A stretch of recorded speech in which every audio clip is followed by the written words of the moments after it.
Hello guys, I have a question. What would happen if the United States collapsed? While this idea may seem extreme or far-fetched, it has fascinated scholars, historians, and political theorists for decades. The fall of great powers has always shaped global history from Rome to the Soviet Union. So, if the United States were to experience an internal political collapse, a violent civil conflict, or economic breakdown, which regions or states might emerge from the ashes as independent powers? In this video, we explore the possible scenarios of US fragmentation and the emergence of new geopolitical entities. Are you ready? Though the United States is often seen as a beacon of stability, its history is not without division. The Civil War of 1861 to 1865 was the most significant attempt at secession, with the Confederate States trying to break away from the Union. Though the Confederacy was defeated, the memory of that rupture remains central to American political consciousness. In more recent times, growing ideological polarization, secessionist movements, and deep cultural divides have prompted some analysts to warn about the potential for fragmentation. Crises such as the 2008 financial crash, the January 6th Capitol riots, and rising distrust in federal institutions suggest that the glue holding the country together might not be as unbreakable as once thought. Several factors could lead to the disintegration of the United States. These include extreme political polarization, economic collapse, massive civil unrest, climate-induced migration, or a complete loss of trust in federal governance. Adding to this the growing influence of state governments and movements pushing for regional autonomy, it is possible to see the beginning of potential developments. If the federal system were to collapse, individual states or coalitions of states might declare independence or form new federations based on shared interests, values, and geography. If the United States disintegrated, California would likely be one of the first regions to declare independence. As the fifth largest economy in the world, California has the economic infrastructure to sustain itself as a sovereign state. The state is home to major industries including technology, agriculture, entertainment, and renewable energy. Moreover, California has a long-standing progressive identity, often clashing with federal policies, especially on issues like climate change, immigration, and social rights. Yeah, I am not joking, but movements like Calexit, which seeks California's push for secession, have gained momentum during periods of political turbulence. If Washington, D.C. lost its authority, California might see independence as an opportunity to build a new kind of liberal, democratic society, possibly even attracting Oregon and Washington State to form a Pacific Federation with San Francisco or Los Angeles as its capital. Texas is another state with strong separatist sentiments and a unique cultural identity. The Texit movement advocates for Texas to secede from the US and revive the Republic of Texas, which existed briefly in the 19th century before joining the Union. Texas boasts a powerful energy sector, a large population, and a strategic geographic position bordering Mexico and the Gulf of Mexico. Texas's independence streak is reinforced by its legal framework. Of course, some argue that its annexation agreement with the US includes provisions allowing for secession or division into multiple states. In a post-federal America, Texas could emerge as a nationalist, conservative-leaning country with its own military, border policies, and energy-focused economy. In the northeastern US, the 6 New England states, including Massachusetts, Maine, Vermont, New Hampshire, Rhode Island, and Connecticut, could unify into a regional bloc based on their cultural similarities, political alignment, and historic sense of identity. This New England Confederation might present itself as a technocratic, democratic nation focused on education, healthcare, and diplomacy. Given their coastal position and ties to Europe, this bloc might seek economic partnerships with the EU and Canada. Their small population and limited natural resources would make self-sufficiency challenging, but their highly educated workforce and institutional stability could allow them to thrive as a progressive mini-state. The states around the Great Lakes, including Michigan, Illinois, Wisconsin, Minnesota, and parts of Ohio and Pennsylvania, share significant economic, environmental, and infrastructural ties. These states could form a federation centered on industrial revival, clean water resources, and regional trade. The region has suffered from economic decline due to deindustrialization, but in the context of a fragmented US, this challenge might become a rallying point for a collective renewal. This federation could be both blue-collar and socially progressive, blending labor rights with climate sustainability. Cities like Chicago, Detroit, and Minneapolis could serve as power centers within the new nation. Utah and parts of Idaho, Nevada, and Arizona might come together under a religious and cultural identity rooted in Mormon heritage. The Church of Jesus Christ of Latter-day Saints has deep institutional roots, and its centralized organization could help provide political structure in a crisis.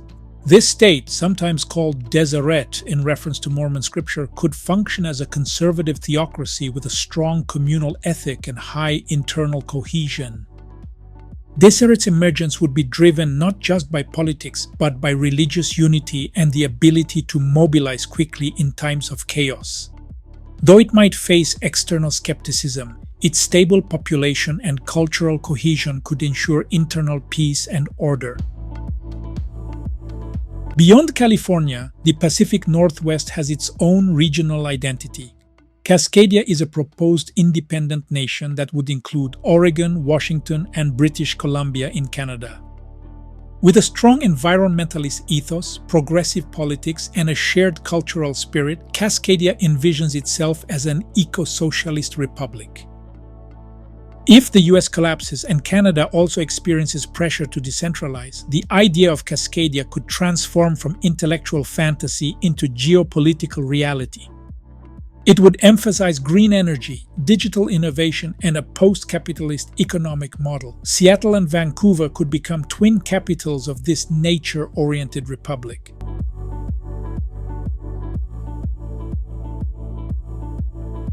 Let's go to the Deep South. A resurgence of conservative populism could fuel the rebirth of a new confederacy. Comprising states like Alabama, Mississippi, South Carolina, and parts of Georgia and Louisiana, this entity might emerge as a traditionalist, nationalist state focused on Christian values and agricultural independence. While such a state might struggle economically in the global system due to lower industrial development and poor infrastructure, it could find alignment with authoritarian states globally. However, it would likely face internal conflict over race, inequality, and modern social rights. In the northern states of Montana, North and South Dakota, and parts of Minnesota and Wyoming, a more libertarian rural federation could form, emphasizing gun rights, personal freedom, and minimal government. These sparsely populated areas might merge into an alliance focused on individual liberty and traditional rural lifestyles. Their greatest challenge would be maintaining economic viability and defending their borders. They might rely on alliances with neighboring powers like Canada, or even cooperate loosely with other fragmented American regions. Appalachia spans multiple states, including West Virginia, Kentucky, Tennessee, and parts of Pennsylvania and the Carolinas. With a distinct cultural identity shaped by isolation, rugged terrain, and economic hardship, this region could band together into a populist republic centered on self-reliance and anti-elitist values. Often overlooked in mainstream US politics, Appalachian identity could galvanize around traditional music, culture, and mining heritage. Its internal cohesion might be higher than expected due to long-standing community bonds. Let's go to the most important place. Amid national collapse, Washington, D.C. could remain under centralized federal control, of course at least symbolically. This enclave, often compared to Rome in the fall of the empire, could function like the Vatican or Byzantium, maintaining what's left of the old regime. This small federal remnant might attempt to reclaim former territories or act as a diplomatic outpost for the rest of the world, but in reality its power would be a shadow of its former self. Yes, it's time to see a special place. Florida stands out as a politically, demographically, and economically unique state that could chart its own path in a fractured America. With a massive population, booming real estate sector, thriving tourism industry, and no state income tax, Florida has long positioned itself as an economic powerhouse of the Southeast. Its distinct identity is shaped by a mix of Latin American influence, retiree migration, and a deep streak of political populism. If the federal government were to collapse, Florida could declare independence as the Gateway Republic, a nod to its role as a bridge between the US, the Caribbean, and Latin America. Miami could become a capital of finance, immigration, diplomacy, and global trade. Given its large Cuban-American and Venezuelan diasporas, Florida might align itself with anti-socialist political movements and emphasize strong borders and national security. On the other hand, its coastal vulnerability to climate change and hurricanes would force it to prioritize environmental resilience, possibly investing heavily in infrastructure and disaster defense. Stretching from Nebraska and Kansas through the Dakotas, Oklahoma, and into Iowa and Missouri, the Great Plains Compact would represent the agricultural and energy-producing heartland of the former U.S. With low population density but massive land and food output, this region could become a breadbasket republic, exporting grains and livestock while wielding influence through food diplomacy. Its politics might lean heavily conservative, emphasizing Christian values, gun rights, and small government. However, water scarcity and infrastructure challenges could make long-term sustainability difficult unless regional cooperation and modernization are prioritized. New Mexico, Nevada, and parts of Southern California and West Texas might form a culturally blended confederation shaped by indigenous heritage, Hispanic identity, and arid climate. This Desert Confederation would be a hotbed of solar energy innovation, desert agriculture, and immigration policy experiments. Its population would be bilingual, multicultural, and shaped by proximity to Mexico. Water scarcity and climate migration would define its geopolitical concerns, pushing the region to pioneer advanced environmental adaptation strategies. Cities like Santa Fe and Denver could become testing grounds for futuristic urban planning.